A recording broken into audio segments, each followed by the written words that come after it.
So cute.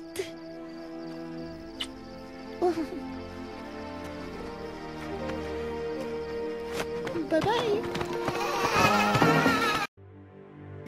In the latter part of the last century, there lived a man of science, an eminent proficient in every branch of natural philosophy. He had devoted himself unreservedly to scientific studies, ever to be weaned from them by any second passion. His love for his young wife might prove the stronger of the two, but it could only be intertwining itself with his love of science, and uniting the strength of his latter to his own. One day, very soon after their marriage, Elmer sat gazing at his wife, with a trouble in his countenance that grew stronger until he spoke. Georgiana, has it never occurred to you that the mark upon your face might be removed? No, indeed. To tell you the truth, it has been so often called a charm, that I was simple enough to imagine it might be so. Ah, upon another face perhaps it might, but never on yours. Shocks you, my husband? Then why did you take me from my mother's side?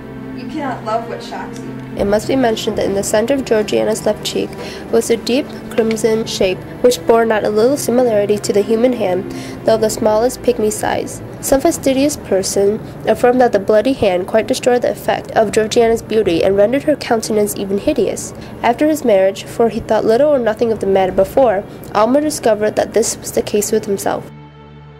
What does the scouter say about his Birthmark level? It's over 9,000! Almer now remembered his dream. He had fancied himself with his servant Aminadab, attempting an operation for the removal of the birthmark. But the deeper went the knife, the deeper sank the hand, until at length its tiny grasp appeared to have caught hold of Georgiana's heart. Once, however, her husband was inexorably resolved to cut or wrench it away. The next day, Almer apprised his wife of a plan that he had formed. They were to seclude themselves in the extensive apartments occupied by Almer as a laboratory. Georgiana was cold and tremulous.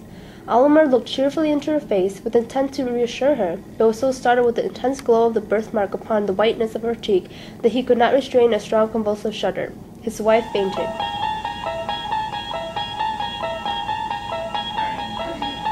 You unlock this door with the key of imagination. Beyond it is another dimension.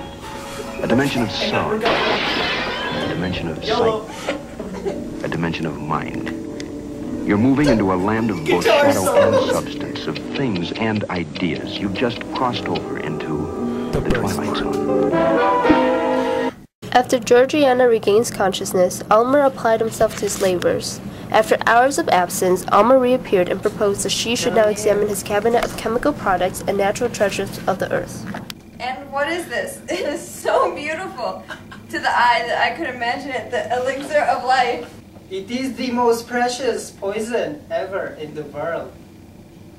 Why do you keep such a terrific drug? Do not mistrust me, my lady, for this is the most potent potion ever, and it can rid of the freckles of the world. Is it with this lotion that you intend to bathe my cheek? Your case demands a remedy that shall go deeper.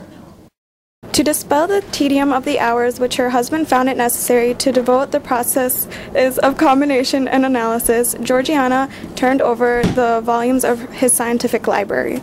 To Georgiana, the most engrossing volume was a large folio from her husband's own hand in which he had recorded every experiment of his scientific career. It was the sad confession and continual exemplification of the shortcomings of the composite man. In this situation, she was found by her husband. What is this? Are you reading sorcery books? It has made me worship you more than ever. You may worship me, but I shall deem myself hardly unworthy of it. Hastening after her husband, she intruded for the first time into the laboratory.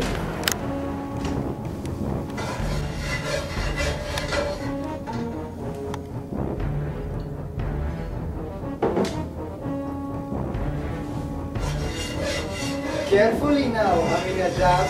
You are a man of flame.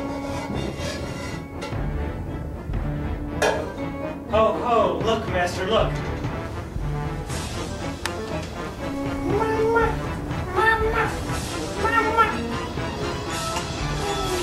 Why do you come here, woman? Do you not trust your husband? Nay, Almer, it is... You mistrust your wife.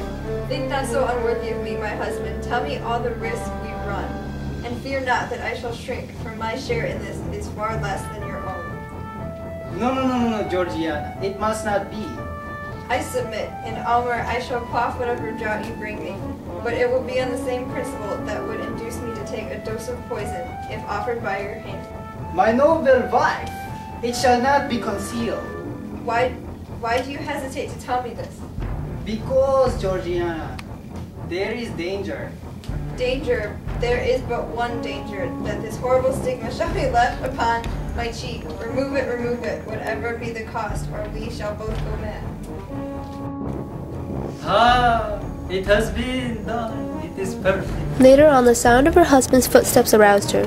He bore a crystal goblet containing a liquor colorless as water. I might wish to put off this birthmark of mortality by relinquishing mortality itself, in preference to any other mode. You are fit for heaven without tasting death. There needed no proof.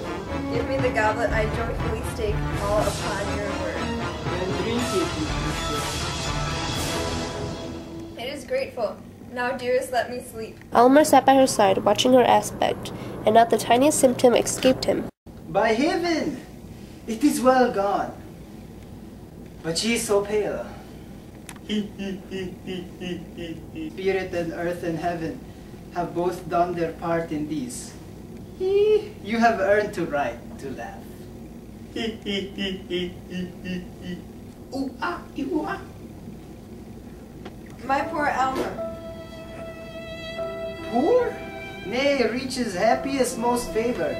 My peerless bride, it is successful. You are perfect. My poor Almer, do not repent that with so high and pure a feeling you have rejected the best the earth could offer. Almer, dearest Almer, I am dying.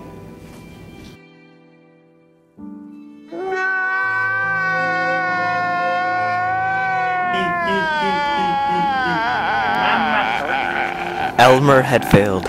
The end.